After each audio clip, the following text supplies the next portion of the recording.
MCC podcast. My name is Todd Chipman. I'm one of the pastors of the Masters Community Church. Our goal in these podcasts is to help you see how the beliefs and practices of MCC are worked out in the lives of members in the everyday, wherever they are. And I am here with a couple of brothers who, wherever they were in Europe this summer, at the early part of summer, the Lord was with them. Brothers, welcome. So glad to have you. Let me have you introduce yourself as we begin. Drew, go ahead. Yeah, I'm Drew Rumsey. I've been attending Masters for just like a few months, since about February or January. And Charlie, go ahead and introduce yourself. Yeah, and I'm Charlie Peck, and I'm a member at the Masters and have been there for the last 2.5 years or so while I've been at college at Spurgeon and Midwestern. And you brothers are in the same Masters community group, Mhm. the North MCG, or rather not the North, pardon me, that's my group. You're up north, but in the I-29 MCG. And yes, your fellowship there was missed these weeks this summer. So Drew, catch us up on this trip. Give us your itinerary. Yeah, so I left April 28th and Charlie left April 29th. We went to separate areas of Scandinavia. I went to Stavanger, Norway, and he went to Åland, which is an island in Finland but speaks Swedish. He was visiting his grandma. I was visiting a country I've always wanted to go to. So we were there for he was there for 4 days. I was there for about 5 days. And we met each other in the city of Gothenburg and spent a week doing ministry with 8th Baptist Church, Gothenburg. After that, we took a week-long trip visiting 4 different countries, which was this city of Odense in Denmark for 2 days. We spent 2 days in Berlin, like a day and a half in each of those cities. Berlin, Germany. And then we went to the city of Prague, and then we also went to the city of Vienna, where from Vienna we flew to Istanbul and spent 2 weeks doing ministry with the church there and doing different things throughout the city. Also partnered with a fusion team. And then we flew back to Stockholm for a layover for a day, spent a day with his cousins, and then we flew back home.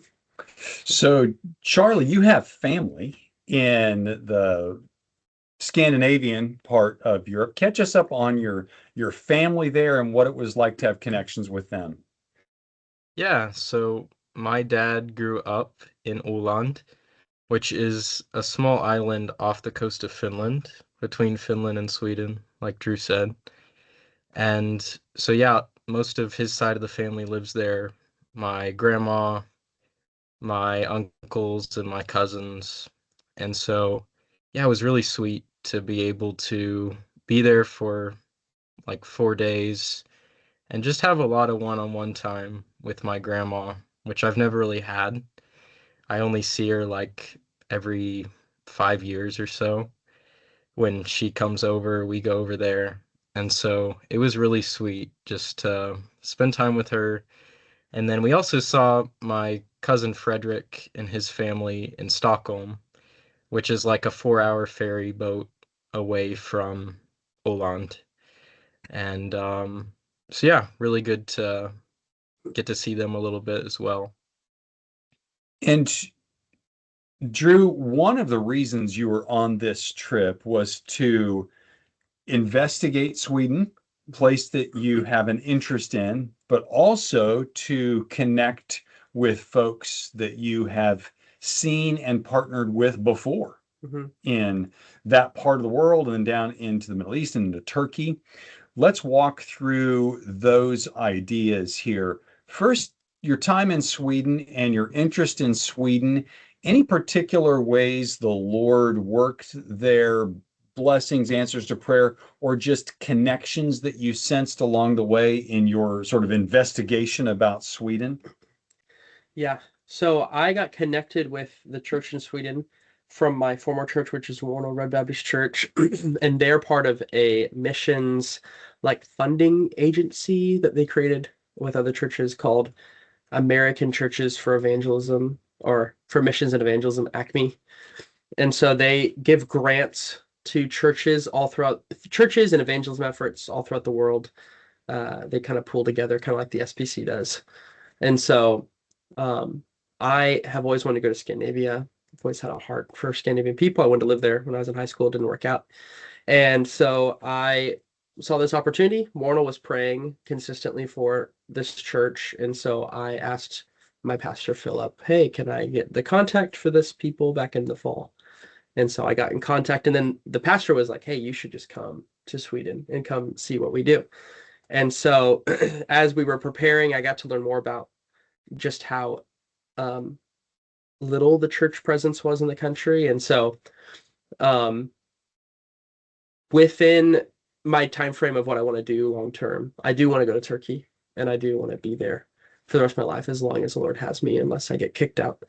But even then, I still want this connection with this church. The blessings that came from it was like seeing people who want to learn how to share the gospel, who want to be involved in missions in some way, who see their role in the Great Commission as significant, even if their church is 35 people. And so I could see that church and the ministry of churches that they're planting to be very vital relationships in the future if I'm able to land in Turkey long term. And so either if I'm kicked off the field and I can go just move there as a second option, or for them to come and partner regularly in Turkey, I think would be amazing. And so yeah, I see something there that could be really great. Yeah. Charlie, thinking back about just the ministry time that you had in Scandinavia there, you got to see your family, then connected with Drew. Anything just remarkable about that time in terms of ministry for you or spiritual fellowship and connections? Yeah, a couple things stand out. One is just opportunities to share the gospel that the Lord set up. Getting to talk with my grandma on a more deep level, just spending more time with her in that way. And even she came to church with me, which was a huge answer to prayer because it's not normal to go to church like there. Like most people don't go to church. You go when you get baptized as a baby and when you die, like and a wedding. And neither of those are your choice. Yeah, exactly. You didn't drive there as a baby, and you did not drive there for your funeral. So no, just when you absolutely have to. Yeah. So that was a huge answer to prayer, and I know she has heard the gospel in a more clear way now. And also just traveling from Stockholm to Gothenburg to meet up with Drew. So, I'm in Sweden, mind you, which is the most secular country in the world. Like most people there are atheists. And I sit down in my plane, or not my plane, in my train, in my section of the train, and across from me, there's a Muslim woman. She has the hijab on, and then right next to me, there's this lady that's like listening to a video that's like about Jesus' second coming. Oh, wow. And I'm just like, what? Like all this spirituality, like right here. And so I just saw that as like the Lord's guidance to like put me there and able to talk to both of them. And it was super, super encouraging just at the very beginning of the trip, just seeing answers to prayer, just rolling in like things that I couldn't have set up, like those conversations, like my grandma wanting to go to church. And then even just seeing the church there was super encouraging as well. Like just the faithfulness of the believers and their testimonies. And we stayed with this guy our age named Elias, and he's training for ministry. And he was a big encouragement to be around, and we were just able to have lots of like conversations about like just training for ministry and thinking about that, praying about that together. So yeah, it was great being in Sweden and Finland. So glad you had those connections with family and then these other opportunities the Lord just puts in your way. You all were in the Scandinavian area, Norway, Sweden, trying to think about various scenarios, maybe for future work and exploring some things for you, Drew, Charlie, connecting with family. But one of the reasons to get over there was the Middle East and Turkey. Let's fast forward a bit, Drew. You have been in Turkey. Catch us up. Just how many times you've been in Turkey? How long for each of those times? Yeah, this would be my 5th time in Turkey. For 3 of those times, I lived there for 3 months. So the other time was just a 2-week trip to go help with a meeting. But yeah, I feel like I've never lived outside anywhere else outside of Kansas City for longer than a few weeks or Yeah. something like that. But Istanbul is my second home. Yeah, Yeah. literally. So you Yeah. spent almost a year of your life in Turkey. Yeah. So several months in Istanbul. hmm Describe Istanbul. Istanbul is probably more people than it says they are. Hmm. There's about probably 30 million people in that city that are unaccounted for in total. It is a place where 2 worlds collide, both literally Asia and Europe, and the East and the West, and Islam and Orthodoxy, and secularism and religion. You have people who are modest. You'll have a woman on the train who's sitting next to you and she has a full, like you can't even see her eyes because she's so covered. And then the lady next to her who's basically wearing nothing. And you're like, how can these, and they're best friends. And you're wondering, how can these 2 people live together? Like, Yeah. the 2 very different societies. Yeah. Yeah, in the same city. I've heard the diversity of Istanbul is remarkable, and it's one of the factors that makes it potentially ripe for evangelism because Mhm. there's enough freedom. Now, that goes up and down pretty quickly in Turkey, it seems like. Mhm. The level of who's in charge and how tightly they want to smack down Christianity, especially. But in some phases, even in my young life, I'm still very young, haven't been around a lot long, but I remember phases where Turkey was more open or more closed, and especially Istanbul, so large. Increased secularization provides more opportunities for evangelism and so forth. And your times in Istanbul have been with Fusion mainly, so the MBTS Spurgeon College partnership.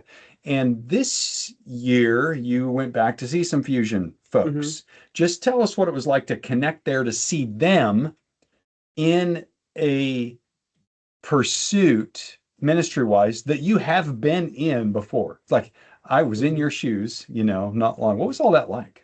Yeah. Well, I think all of them, one of them I had led with me last summer to Istanbul, so it wasn't crazy for him. He was just happy to see me again. But the other ones were just like, show us around, like, show us the city that you love so much. A lot of it was just kind of helping them think through random things like, okay, how do I use the metro well? How do I talk to people well? Like, how do I engage this cultural thing that I don't understand, or like how much can I talk about this subject? Um, I think helping both to encourage them was one thing, just as a cohort to like love each other and to bear with one another and learn to just enjoy where you're at and like be present. Um, yeah, I was thankful that when we left, like they told us like thank you for just being an encouragement for us and helping us know like okay, we need to continue working and going and showing them the opportunities that they have. Yeah, because it can be easy to just live in Istanbul and just kind of coast around. So Yeah. What are churches like in Istanbul? What is the church like there? yeah, the church is pretty diverse. Yeah, there is like there's Orthodox. The Orthodox like head is there. The Catholics have a pretty big presence, and then that city is just where the world meets. So you'll have people from all denominations that have churches that are either really big or really small, but they'll usually not be working with Turkish people. So it's like you have the people who run the country who, if they're part of a church, they're usually part of a Protestant church. And generally those are healthy, for the most part, try to be healthy churches. So the Asia side of Istanbul is known to be the more healthy Christian churches. There's a lot more going on there. The European side of the city, the European continent part, is there's so much less churches. There's so much more need. And so where the team is and where we're helping out was in the European side with one small church. And so in general, that whole area is millions upon millions of people, like probably 15 or 18 million people who are not, like, there's very little church presence among them. And so, Yeah. Charlie, what most impacted you just being in Istanbul, looking around there and seeing what it was like? So, as Drew said, it's a massive city, like over 20 million people. And what was super impactful was actually something that Drew said to me. You know, we're walking around, and everywhere we are, there's just crowds and crowds of people. It's like you're at like a state fair, like some big event all the time. And Drew said it's really sad to look out on all these people and know, like, almost probably no one that you've passed by today has ever heard the gospel. Mm. Like they're all lost, and they all have almost no witness. And that was really eye-opening and really sad. And just to see the effect of Islam and secularization and just all these strategies that the enemy has used and that have taken hold over like a whole nation, basically. And yeah, that was very impactful, and it's still something I think about. Like, people need to go, like, and pray and do what we can to ensure that people have a chance, like people can hear the gospel. Yeah, this is some of what I thought would happen after this trip, is eye-opening connections, rekindling some previous connections, especially for you, Drew, thinking about that city. It is strategic, obviously huge, and geopolitically, it's huge. What happens in Turkey and U.S. relations is often quite influential. And the partnerships there, but even more so with believers and sharing the gospel. And the IMB has had a strategic presence in various places in Turkey, but in Istanbul for years. And because of the secularization, open doors right now, more and more missionaries there trying to gain influence, trying to gain presence. But you mentioned, Drew, the kicked out idea. You've maybe said this fairly casually, not because you wanted to be casual about it, but it's reality. We have both known people who were in Turkey, but because of their evangelistic efforts, kicked out might mean their visa's not renewed, and they're maybe ghosted or not told why. Sometimes they're told why. You need to leave because of these kinds of activities. So there has to be a backup plan in some ways. It's just wise to have that, something like Sweden or other places, if that's what God has called someone to. When you think, Drew, about Istanbul, let's think realistically here as we sort of round our conversation third base toward home plate. Let's think realistically. So this question might sound fantastic, but I mean realistically. If you had a vision for the next, let's say, 50 years in Istanbul, it's 2026, let's say 2075. That's it's maybe a long view, but maybe we could even think 25 years, the year 2050. What would it take to have a markedly increased influence in Istanbul for the gospel? What kind of initiatives would need to take place? What kind of strategies? Now, I'm not again thinking just in fantastic. It's not Captain America kind of vision here. Just in general kinds of strategies. 25 years from now, 50 years, a markedly more influential presence of the gospel. Go for it. Give us Give us some scenarios. I mean, I'm always hopeful that the Lord's going to do more than we often think in places of the world. He flipped the whole Roman Empire upside down for his glory. And so when I think about like Turkey and how just ungospel centered it is. It's like 0.01% Christian. I am very hopeful of the fact that it is a very new field. The people of Turkey are a very newly ministered people, and that's only started in the 80s. And so within the time frame of the 80s until now, the church has already grown to nearly 10,000 people. And that doesn't seem like a lot, but they found that in most countries, whenever you hit a certain mark, there begins to be a multiplication that begins to be more rapid. And so I even last summer was hearing of like 350 people being baptized, which on my first time in Turkey in 2021, I didn't hear of anyone being baptized. So knowing of how the church is growing all throughout the country, I can see, especially Istanbul, continually being that hub city. It is a great place where people from outside of the city can come from other cities and be trained. And right now we are seeing churches being sent out and growing faster and faster.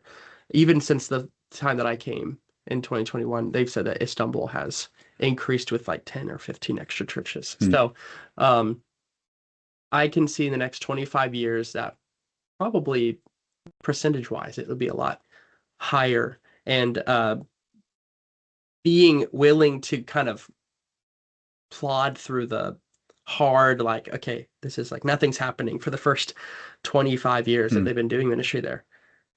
Like, look at what it is now. Like, it is growing more and more. And I suspect that in the next 25 years, 50 years, that it'll be even grander and even greater. And I mean, they even told us that, like, it's growing faster than the early church was. Like, the country of Turkey's church is growing even faster than percentage-wise as that we get from the early church history. So, yeah, I'm very hopeful.